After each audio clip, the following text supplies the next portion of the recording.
महाराष्ट्र में कांग्रेस को बड़े झटके लग रहे हैं। राज्य के पूर्व मंत्री बाबा सिद्दीकी ने कांग्रेस का दामन छोड़कर अजित पवार की पार्टी में शामिल हो गए।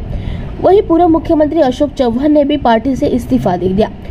सिद्दीकी पिछले 48 साल से कांग्रेस का हिस्सा रहे। उन्होंने गुरुवार को पार्टी से इस्तीफा देने के अपने फैसले की घोषणा करते हुए कहा था कि कुछ निर्णय दर्दनाक होते हैं, लेकिन उन्हें लेना पड़ता है। वे मुंबई कांग्रेस का एक प्रमुख मुस्लिम चेहरा थे। जब महाराष्ट्र में कांग्रेस एनसीपी गठबंधन सत्ता में था तब वे मंत्री थे। बाबा सिद्दीकी एनसीपी में प्रवेश कर चुके हैं। उसके बाद बाबा सिद्दीकी के बेटे विधायक जिशान सिद्दीकी ने अभी तक अपनी स्थिति स्पष्ट नहीं की। इसी पृष्ठभूमि में कांग्रेस विधायक सतेज पाटिल ने जिशान सिद्दीकी से अपील की है।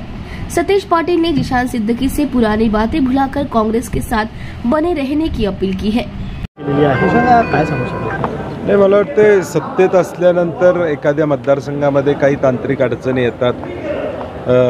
जसं आता महायुतीमध्ये राष्ट्रवादी, भाजप, शिंदे गट गेल्यानंतर अनेक मतदारसंघामध्ये तिथलं नेतृत्व आणि तिथं पराभूत उमेदवार यातले संघर्ष थोडेफार असतात। तसे काही प्रमाणात त्यांच्या मतदारसंघात महाविकास आघाडी असताना काही अडचणी आल्या होत्या, परंतु काँग्रेसच्या नेते मंडळींनी त्यांना प्रोटेक्शन देणं, त्यांना त्यांच्या मतदारसंघात मदत जेवढी करता येईल तेवढी करण्याचा प्रयत्न प्रामाणिकपणे त्या काळातही केला होता।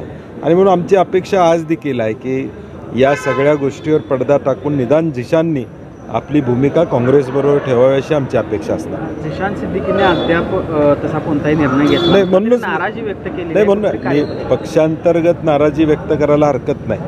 पक्षाचे प्रभारी आहेत, प्रदेश अध्यक्ष आहेत, त्यांच्याशी ते चर्चा करू शकतात। त्यांचे काही मुद्दे असतील तर ते मुद्दे त्याचं निरसन करता येतं।